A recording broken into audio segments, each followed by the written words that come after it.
You're listening to TDH Voice, an addiction and recovery podcast brought to you by the Discovery House. Join us for news, expert tips, and fresh perspectives on all things addiction and recovery.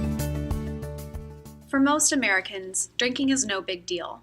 Some see it as a rite of passage, others as a natural everyday pastime. A few years ago, an experiment made us do a double take. 25-year-old Louise Delage was everything any young girl would hope to be. She had great friends, impeccable style, and an enviable jet-setting lifestyle, all of which she documented on her Instagram. In just a few months, she had amassed over 65,000 followers. This was more than just another social influencer finding success.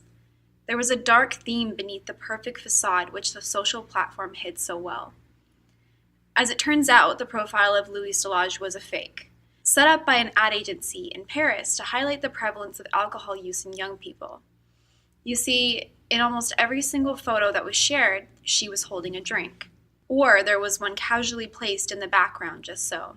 What was most troubling about this experiment was not that she was drinking, but even as her audience grew, no one seemed to notice the pattern. It became a photo diary demonstrating how easy it is to miss the signs of alcohol misuse. As drinking levels in the U.S. are reaching public health crisis territory, researchers have found that women are particularly impacted. Women drink to deal with stress. Alcohol has long been used as a way to unwind and relax, a crutch that allows us to deal with the hardships, stress, and monotony of life, especially for moms. Memes that read "Mommy drinks because you cry," or wine glasses with the words "Mommy fuel" emblazoned across them have become commonplace. Writer Jill DiDonato for Romper wrote in 2016, "Those I need wine to parent memes might be funny, but they're offensive to people who've struggled or who are currently struggling with sobriety." And she's right. It's not funny for people in sobriety, but also it's not funny at all. Writer Sarah Hepola shed some light on that subject for us. We're not really as much of a community. We're disconnected. But beyond that, mothers are dealing with some very intense pressures that I feel like people didn't pay attention to for a long time. Oh, motherhood, it's the greatest job. You should be having a great time. This is your time of your life. Well, what if it's not? And what if I'm suffering? And nobody wants to listen to me. And, so we need to figure out ways to connect women with each other or with the help that they need. And we also need to talk about, here's the larger piece of the puzzle, which is like sociocultural conditions that set up, like, are women who are working jobs feeling like they're supported at home? Do we have enough after-school childcare? Like, there are a lot of different social programs that have been slow to develop because of, things. I mean, it's just beyond my pay grade to kind of talk about like the reasons why all these things have happened, except I think the fear was that if we created them, we would make worse mothers. But I think that by denying them, we've made mothers more stressed. What it really comes down to is we're not dealing with the core issues. Women and mothers are feeling stressed, overwhelmed, and alone. The easiest thing for many of these women to cope is to pop a cork or pour a glass of Merlot. It's all backwards. A recent article in the New York Times titled "Being a Sober Parent in a Wine Mom Culture" notes that parents who don't drink aren't offered such simple solutions to stress. As women, we're constantly getting the message that drinking is the answer to all of our problems. Bad day, pour a glass of wine, or 3 or 5. Girls' night, let's do shots. Going through a breakup, drown your sorrows in a 5th of gin. Women drink because alcohol is everywhere, literally. These days, you can't swing a yoga mat without knocking over someone's wine. From bars to book clubs and now yoga studios, no social space is safe. Laura Silverman, founder of Sobriety Collective, voiced her concerns recently in a 2-part blog post about how alcohol is sneaking its way into our wellness routines. I kept getting these $100 wine vouchers with my yoga clothes, with my running clothes. And I was just like, this is ridiculous. This is completely opposite what wellness is supposed to be. And people forget that alcohol is a toxin, that it's a drug.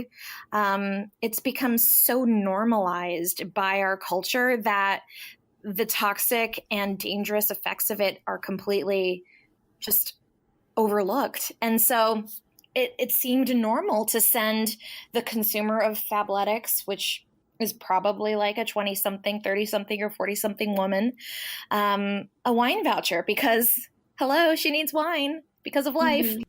A narrative that is unfortunately familiar to women everywhere. You would think that the health industry would remain the health industry. But unfortunately, the wellness world it's just kind of absorbed the glamorization of alcohol, because that's everywhere. And happy hour culture, brunch culture, and now it's yoga and Pilates and bar at the bar.